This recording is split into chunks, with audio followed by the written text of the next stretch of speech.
नमस्कार दोस्तों। आज देखेंगे हम जो कक्षा 10वीं का अर्धवार्षिक पेपर हुआ है जनरल इंग्लिश का, उसका हम सॉल्यूशन देखेंगे। तो देखिए, पहले क्वेश्चन में पूछा गया था सीनियर का एंटोनम, मतलब विलोम शब्द बताना था सीनियर का। तो सीनियर का विलोम शब्द क्या होता है? जूनियर। ये तो सब लोगों को पता होगा। दूसरा देखते हैं, दिन का वह समय जब प्रकाश सबसे पहले दिखाई पड़ता है तो उसे हम भोर कहते हैं हिंदी में। ठीक है, जे DAWN डान कहलाता है वो। और फिर तीसरा यदि हम बात करें कि जब एक चीज दूसरी चीज में बदलती है तो वो क्या कहलाती है? वो क्रिया ट्रांसम्यूट कहलाती है, एक चीज दूसरी चीज में बदलना।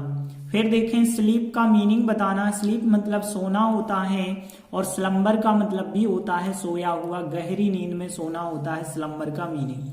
अब देखिए दाइन, तो दाइन का जो मीनिंग होता है, दाइन का मतलब होता है आपका, तुम्हारा, योर्स होगा लेकिन इसका। और अगला देखिए सोल, तो सोल क्या कहलाती है? स्पिरिट ऑफ अ पर्सन, एक व्यक्ति की आत्मा को कहते हैं सोल। तो यहाँ पे स्पिरिट ऑफ अ पर्सन हो जाएगा। अगला देखिए, यहाँ पे जो वंडरस है ये कहलाता फैसिनेटिंग, इसका सेम मीनिंग था। इसके बाद अगला देखिए, हम जो है उस विकलांग बालक को किस नाम से जानते हैं? डॉक्टर ग्लेन कन्निग में इसका राइट आंसर था। फिर यहाँ पे अगला क्वेश्चन जो है, मृत्यु का खतरा टलने के बाद भी जब कोई जीवित बना रहता है तो वो सरवाइव क्रिया कहलाती है। फिर अगला था कि आग ने जो है नष्ट कर दिया था उस लड़के के लोअर पार्ट को, नष्ट कर दिया था। तो यहाँ पे lower part of the body answer होगा। अगला देखते हैं, डिसेबल का सेम मीनिंग पूछा गया था। इसे विकलांग या अपंग कह सकते हैं, जो कि क्रिपल इसका राइट आंसर हो जाता।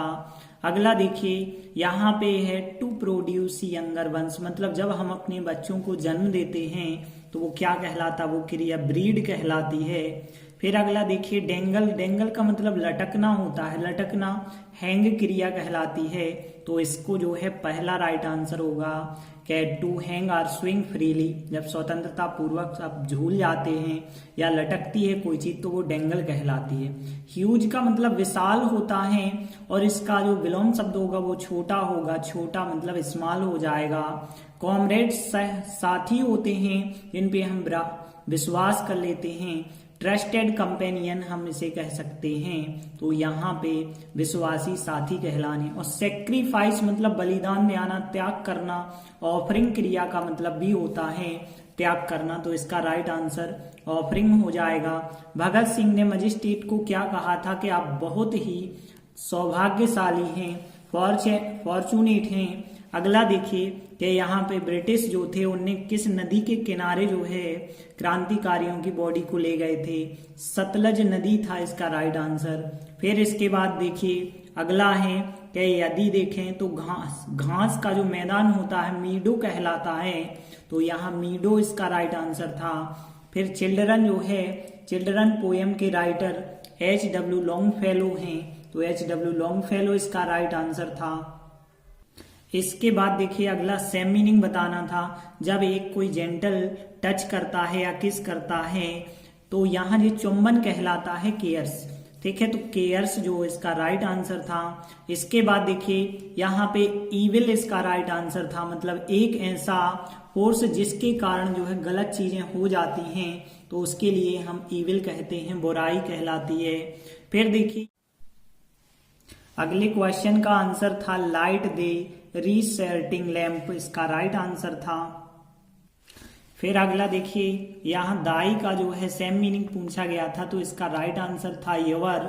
फिर अगले का देखिए, लड़के ने जो है निश्चय किया कि वह जीवित रहेगा, सरवाइव इसका राइट आंसर था।